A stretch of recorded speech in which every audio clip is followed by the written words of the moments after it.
মাছের পাতুরি তো আপনারা সকলেই খেয়েছেন, কিন্তু ডিম পাতুরি একেবারে গ্রাম বাংলা স্টাইলে আজকে আমি এই রেসিপিটি করে দেখাবো।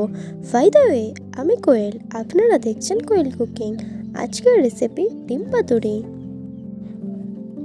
প্রথমেই ডিম পাতুরি বানানোর জন্য আমি ছোট ছোট করে আলু কেটে নিয়েছি। আলুটাকে আমি আগে থেকে বয়েল করে নিয়েছিলাম।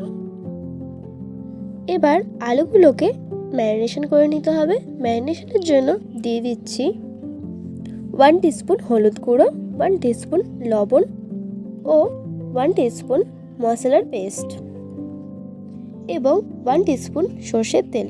সর্ষের তেলটা একটু বেশি করে দিতে হবে।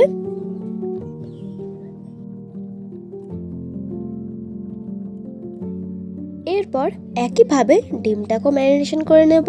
ডিমগুলোকে আমি আগে থেকে বয়েল করে নিয়েছিলাম। এখন আমি কাট লাগিয়ে নিয়েছি। দিয়ে দিচ্ছি 3 টিস্পুন আগে থেকে তৈরি করা মশলা, 2 টিস্পুন হলুদ গুঁড়ো, 1 টিস্পুন লবণ ও পরিমাণ মতন সর্ষের তেল এবং দিয়ে দিচ্ছি কুচানো পেঁয়াজ। সমস্ত উপকরণ দিয়ে ডিম সাথে মশলাগুলোকে ভালোভাবে মিক্স করে নিতে হবে।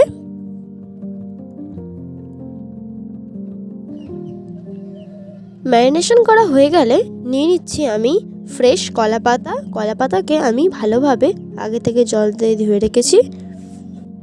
এরপর কলা পাতার ওপর অয়েল ব্রাশ করে নেব। আর হ্যাঁ, অয়েলটা যেন মাস্টার্ড অয়েল থাকে, রিফাইন অয়েল ইউজ করলে চলবে না। এরপর ওই একই কলা পাতার মধ্যে দিয়ে দিচ্ছি আগে থেকে ম্যারিনেশন করা আলুগুলোকে। একটা সাইড করে আলুগুলোকে আমি সাজিয়ে নিতে হবে। তারপরেই পাশে সাজিয়ে নিচ্ছি ডিম ম্যারিনেশন করা ডিমগুলোকে। সমস্ত উপকরণ সাজানো হয়ে গেলে আমি কলা পাতাটাকে নিয়ে কড়াইয়ের ওপর দিয়ে দিচ্ছি। লো ফ্লেমে রেখে রান্নাটা করে নিতে হবে। এক সাইডটা কুক করা হয়ে গেলে আর এক সাইডটা কুক করে নিতে হবে।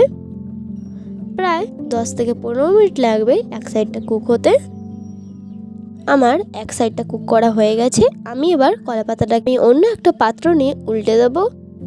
খুব ভালো মতন করে কুক হয়ে যায়। আপনারা দেখতেই পাচ্ছেন আমি আগের পার্টটা উল্টে দিয়েছি। এখন আমি পাতাটা সরিয়ে দেখাচ্ছি ওই সাইডটা কতটা রান্না হয়েছে ভালো করে। এই সময়টা খুব সাবধানে করতে হবে। যদি কিছু ভুলভ্রান্তি হয়ে যায় তাহলে কিন্তু কলা পাতাটা ছিঁড়ে যেতে পারে, ফলে রান্নাটা পুড়ে যেতে পারে। ঠিক এমন করেই করে নিতে হবে রান্নাটা। আমার এই রান্নাটা করতে প্রায় 20 মিনিট মতো সময় লেগেছে। ঠিক এমন করেই যখন একটা স্মোকি একটা ফ্লেভার চলে আসবে তাহলেই বুঝে যাবেন যে রান্নাটা প্রায় হয়েই গেছে। আমাদের তৈরি হয়ে গেল ডিম পাতুরি রেসিপিটি আমি ভাত দিয়ে শেয়ার করছি। ডিম পাতুরি একেবারে গরম গরম ভাতের সাথে খুব দুর্দান্ত লাগে। আপনারা কিন্তু ট্রাই করতে ভুলবেন না। রেসিপিটি যদি ভালো লেগে থাকে লাইক, কমেন্ট অ্যান্ড শেয়ার করবেন অ্যান্ড সাবস্ক্রাইব করতে কখনোই ভুলবেন না। বাই দ্য ওয়ে, আমি কোয়েল, আপনারা দেখছিলেন কোয়েল কুকিং।